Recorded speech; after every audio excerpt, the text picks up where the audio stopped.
जय हिंद साथियों, इस वक्त जहां एक और पूरा देश कोरोना संकट से जूझ रहा है, वहीं कई ऐसी खबरें आती हैं जो मन को बहुत विचलित करती हैं, परेशान करती हैं। और ऐसी ही खबरें कई दिनों से देखने को मिल रही हैं। कहीं पता चलता है राजस्थान के अंदर एक प्रेग्नेंट लेडी को, एक माँ को इसलिए इलाज करने से मना कर दिया जाता है अस्पताल में क्योंकि वो मुस्लिम धर्म से थी। देखने को मिला कि अहमदाबाद के एक हॉस्पिटल में इलाज के लिए मुसलमानों और हिंदुओं को अलग अलग इंतजाम किया गया। ये भी देखने को मिला कि कोई ठेले वाला सब्जी बेचने जा रहा है तो उसको लोग इकट्ठा होकर पीट दे रहे हैं। लोगों से धर्म पूछकर सामान खरीदा जा रहा है। ये भी देखने को मिला कि उत्तर प्रदेश के कौशाम्बी जिले में एक ग्राम प्रधान ने अफवाह फैला दी कि 12 लोग तबलीगी जमात के आए हुए हैं, और जब लोग वहां पर इकट्ठा हुए पुलिस को उसने सूचना दे दी। पता चला कि 12 मजदूर थे जो क्वारंटाइन किए गए थे और वो सारे के सारे हिंदू थे।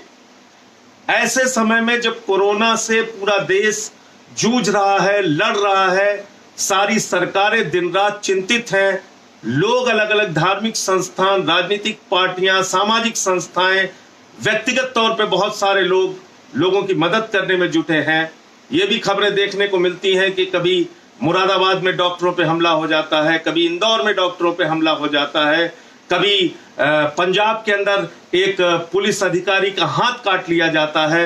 ये भी खबरें देखने को मिलती हैं कि कुछ लोग ऐसे समय में पुलिस का उत्साहवर्धन करने के लिए फूल की वर्षा करते हैं उनके ऊपर।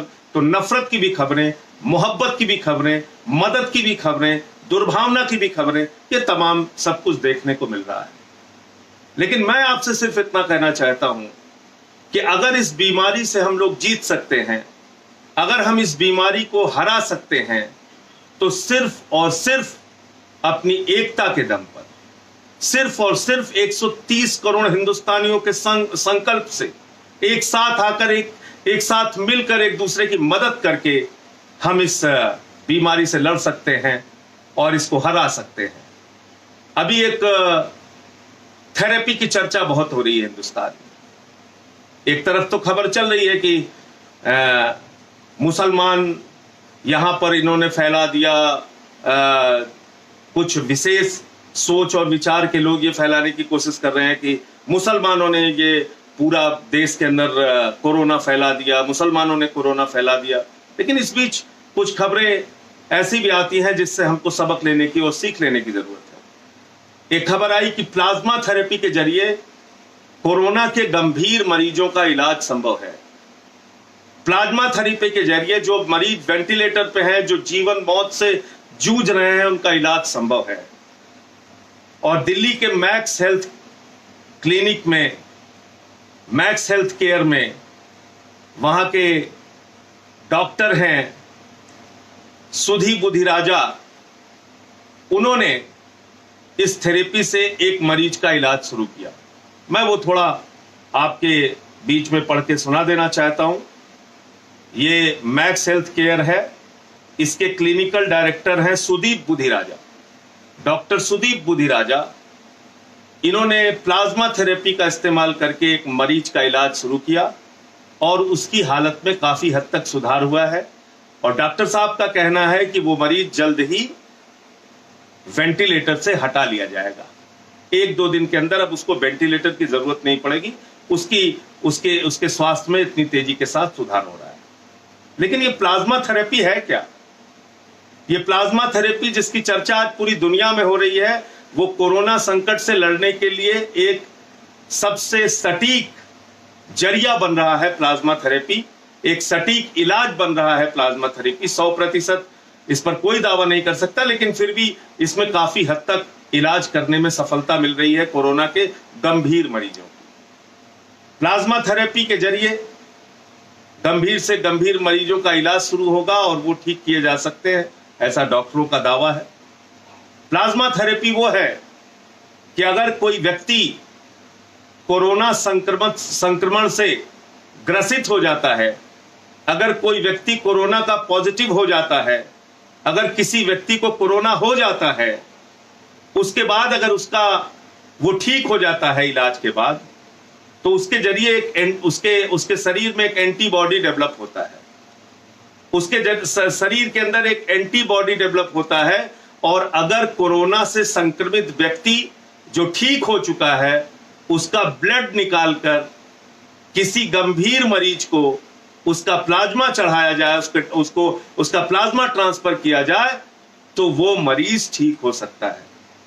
यानी आप समझ गए, अगर कोई कोरोना पॉजिटिव का केस है, वो ठीक हो चुका है, तो उसके शरीर का ब्लड लेके उससे प्लाज्मा निकालकर अगर किसी गंभीर कोरोना के मरीज को ट्रांसफर किया जाता है तो वो ठीक हो सकता है, उसका इलाज संभव है, उसके स्वास्थ्य में तेजी से बदलाव आ सकता है। ये अब तक के मेडिकल साइंस के जरिए ये बातें निकल कर आई। तो आप कल्पना कीजिए कि पूरे देश में जो पॉजिटिव केसेस हो रहे हैं, जो लोग अफवाह फैलाते हैं, अगर उनकी भी बात मान लिया जाए कि मुसलमानों के ज्यादा पॉजिटिव केसेस हो रहे हैं, अगर वो पॉजिटिव केसेस ठीक होते हैं, उनके खून की जरूरत पड़ेगी और उन्हीं के खून से दूसरे मरीजों का इलाज संभव हो पाएगा, क्या ऐसे समय में उनके प्रति नफरत फैलाना कोई अच्छी बात है? क्या ऐसे समय में उनके प्रति नफरत फैलाकर हम उनको अपने से दूर नहीं कर रहे?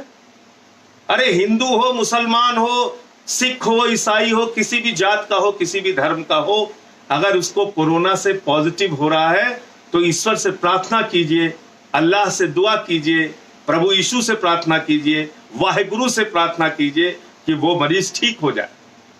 अगर वो मरीज ठीक हो सकता है, अगर वो मरीज इलाज के जरिए ठीक होगा, तो कहीं ना कहीं उसके ब्लड का उपयोग, उसके खून का उपयोग किसी दूसरे गंभीर मरीज के इलाज में किया जा सकता है, प्लाज्मा थेरेपी के माध्यम से, प्लाज्मा थेरेपी के जरिए। इसका मतलब जो मुसलमान आज कोरोना पॉजिटिव हो रहा है, ठीक होने के बाद उसका खून किसी हिंदू के लिए इस्तेमाल हो सकता है। जो हिंदू आज कोरोना पॉजिटिव से ठीक हो रहा है, उसका खून ठीक होने के बाद किसी मुसलमान के लिए इस्तेमाल हो सकता है। भाईचारे और गंगा जमनी तहजीब, हमारी एकता का ये सबसे बड़ा उदाहरण होगा।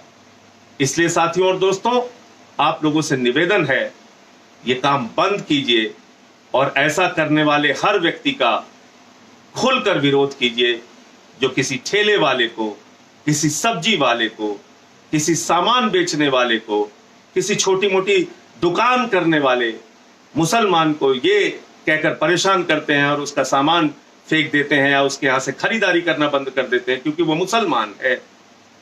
या फिर उन लोगों के भी विरोध में अपने स्वर बुलंद कीजिए जो लोग धर्म देखकर इलाज करते हैं, ये जानने के बाद कि ये मुसलमान है, उसका इलाज करने से अपना हाथ पीछे खींचते हैं।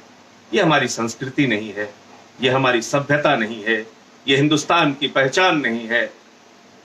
हम कहते हैं, अरविंद केजरीवाल जी हमेशा एक गीत गाते हैं, इंसान का इंसान से हो भाईचारा, यही पैगाम हमारा। हिंदुस्तान की गंगा जमनी तहजीब की यही पहचान है, हमारी एकता, हमारे भाईचारे की यही पहचान है। हिंदू धर्म जो वसुधैव कुटुंबकम की बात कहता है पूरा विश्व हमारा परिवार है, ये हमारे हिंदू धर्म की भी पहचान है। हम सबको अपने परिवार का एक सदस्य मानते हैं। तो इसलिए साथियों, आज इस कोरोना संकट के समय में एक दूसरे की मदद करने के बारे में सोचिए, इंसानियत और भाईचारे के बारे में सोचिए, नफरत को हराइए, मोहब्बत को जिताइए। जय हिंद।